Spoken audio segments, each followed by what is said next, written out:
অবশেষে নওগাঁয় হদিস মিলল ঢাকা থেকে নিখোঁজ সেই ছাত্রীর। ক্যান্সার আক্রান্ত মায়ের চিকিৎসার জন্য রাজধানীতে আসার পর রোববার থেকে নিখোঁজ ছিল ষষ্ঠ শ্রেণীর এই শিক্ষার্থী।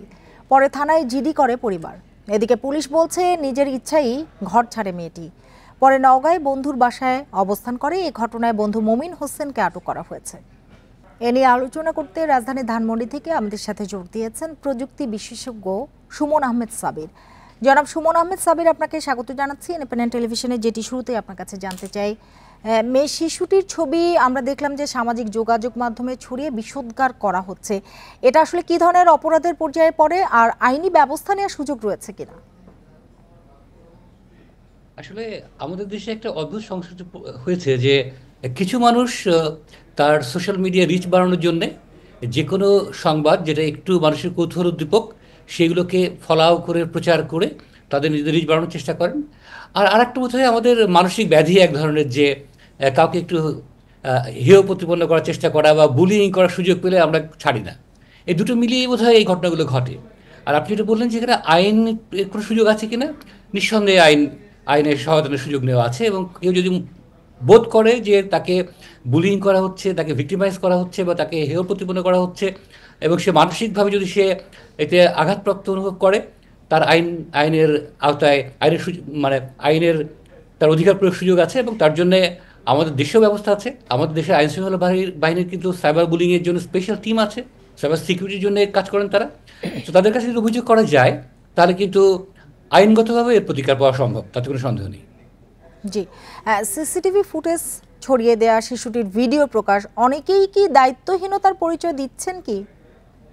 আর কোনো সন্দেহ নেই। আসলে আমরা এই এই এই সময়ে যে সোশ্যাল মিডিয়ার যুগে বা ইন্টারনেটের যে ব্যাপক ব্যবহারের যুগে আমাদেরকে দায়িত্বশীল আচরণ করতে হবে, এবং এটা আহ, প্রত্যেকের ক্ষেত্রে প্রযোজ্য।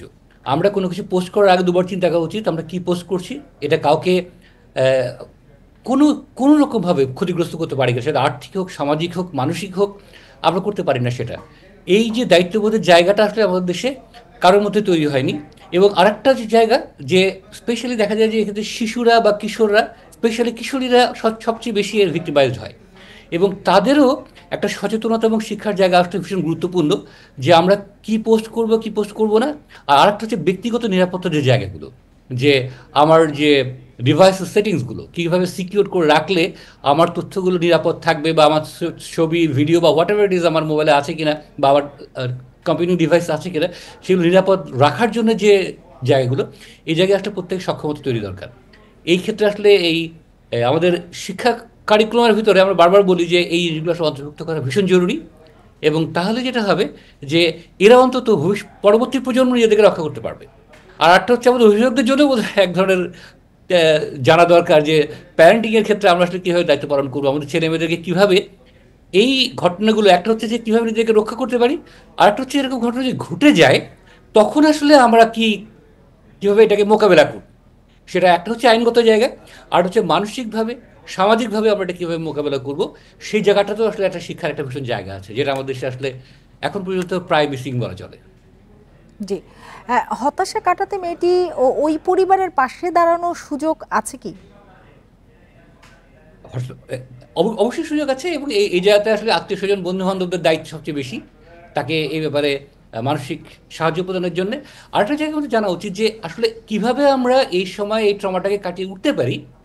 এই জাতীয় তথ্য কিন্তু আমার সোশ্যাল মিডিয়াতে প্রচুর পরিমাণে আছে। আপনি যদি ফেসবুকে বা ইনস্টাগ্রামে খোঁজেন অথবা ইন্টারনেটে খোঁজেন, এমনকি ইউনিসেফের একটা বাংলায় পেজ আছে কীভাবে আমরা এই জাতীয় পরিস্থিতি আমরা মোকাবেলা করব। এরকম আরও অনেক প্রতিষ্ঠান আছে যাদের এই জাতীয় ঘটনা মোকাবেলা করার জন্য একজন মানুষ কীভাবে নিজেকে রক্ষা করতে পারে, বা ঘটে গেলে মানসিকভাবে কীভাবে নিজেকে তৈরি করে এই পরিস্থিতিটাকে মোকাবেলা করতে পারে, এই শিক্ষণীয় জায়গাগুলো কিন্তু আছে। কাজেই এরা তো সবাই সোশ্যাল মিডিয়া ব্যবহার করে, কাজে আমরা শুধু এই নিজেদেরকে এই সোশ্যাল মিডিয়ার খারাপ দিকগুলোর ভিক্টিম হব, বাট এর ভালো জায়গাগুলোও কিন্তু আমরা তারাই চাইলে পারে এটা ব্যবহার করেই নিজেদেরকে আসলে রক্ষার জায়গাটা খুঁজে পেতে পারেন। জি, সেক্ষেত্রে সাইবার অপরাধ দমনে আইন শৃঙ্খলা বাহিনীর আরও সতর্ক হওয়ার দরকার বলে মনে করেন কিনা আপনি? আইন শৃঙ্খলা বাহিনী এখানে আমি একটু আগে বললাম যে তাদের সক্ষমতা আছে আছে, কিন্তু সেটা আমাদের দেশের প্রয়োজনের তুলনায় কিন্তু অপ্রতুল। কাজেই এবং এটা শুধু ঢাকায় একটা সেল দিয়ে আসলে এটা একেবারে সম্ভব নয়। আইনশৃঙ্খলা বাহিনীর একেবারে একেবারে প্রত্যন্ত অঞ্চল বা মাঠ পর্যায়ের কর্মী পর্যন্ত প্রত্যেকেরই আসলে এই ব্যাপারে একটা শিক্ষা দরকার, যে এরকম কোনো ঘটনা ঘটলে তারা কিভাবে ভিকটিমকে সাপোর্ট দেবেন, কিভাবে অপরাধীকে তারা অপরাধীর বিরুদ্ধে শাস্তিমূলক ব্যবস্থা গ্রহণ করবে, তাদেরকে আটক করবেন কীভাবে, এই জায়গাগুলো তাদেরকে আসলে আরও প্রশিক্ষণের প্রয়োজন, তাদের জানার প্রয়োজন। এই জায়গাটাতেও কিন্তু আসলে আমাদের গ্যাপ আছে। কাজে অনেক সময় আইনশৃঙ্খলা সদস্যরাও একটু অসহায়ত্ব প্রকাশ করেন যে তারা আসলে কীভাবে এটা মোকাবেলা করবেন। এই জায়গাটা আমাদের কাজ করার অনেক জায়গা আছে। আপনি বললেন যে এই যে জায়গাটা মানে তাদের পড়াশোনার দরকার আছে, এটি আসলে কিভাবে হবে? তাদের ট্রেনিং এর মধ্যে কি আছে বা প্রশিক্ষণের মধ্যে আইন শৃঙ্খলা বাহিনীর? আছে, একটা পর্যায়ে তো আছে, এবং তাদের বিশেষায়িত যে বাহিনীর লোকগুলো তারা তো এগুলো ব্যাপারে অনেক অনেক ধরনের প্রশিক্ষণই পেয়েছেন, কোনো সন্দেহ নেই। কিন্তু এটাকে আসলে এখন শুধু বিশেষায়িত গ্রুপটা কাজ করবে খুব সফিস্টিকেটেড বা খুব জটিল বিষয়গুলো তারা হয়তো করতে পারেন, কিন্তু সাধারণভাবে একটা একটা একটা ভিকটিম তাদের কাছে সহজে সবচেয়ে পৌঁছাতে পারেন তাও তো না। তো এই জন্যে সর্বস্তরের পুলিশের কাছে যেমন একটা থানায় গেলে যেন উনি হয় নিজে দেখবেন, অথবা উনি তাকে সঠিক জায়গায় কানেক্ট করে দেবেন যে আপনি এই গ্রুপের সঙ্গে কথা বলেন বা এই টিমের সঙ্গে কথা বলেন, বললে আপনি এখানে তার প্রতিকার পাবেন। এই জায়গাতেও বোঝা আসলে আমাদের ইনফরমেশন গ্যাপ হচ্ছে প্রচুর, যে কারণে আর আমাদের দেশের মানুষের স্বাভাবিকভাবেই একটা আইন শৃঙ্খলা বাহিনীর কাছে যাওয়ার প্রতি একটা ভীতি আছে। আর এই সাইবার বুলিংয়ের ক্ষেত্রে যেটা হয় কি, অনেকে ব্যক্তিগতভাবে এটাকে হিউমিলিটিং মনে করে। সো আইন শৃঙ্খলা বাহিনীর কাছে যাওয়ার থেকে অনেকে বিরত থাকে। এটা একটা খুব মানসিক পরিবর্তন আমাদের দরকার, যে না, এটা আসলে লুকিয়ে রাখলে বরং বিপদ আরও বাড়বে, বরঞ্চ এটা প্রকাশ করে, কারণ এটা তার তো অপরাধ নয়। কাজে অন্যের অপরাধের জন্য নিজেকে অপরাধী করার তো কোনো কারণ নেই। এই যে মনস্তাত্ত্বিক পরিবর্তনটা বোধহয় আমাদের সামাজিকভাবে দরকার, যেটা আমাদের এখনো হয়ে ওঠেনি।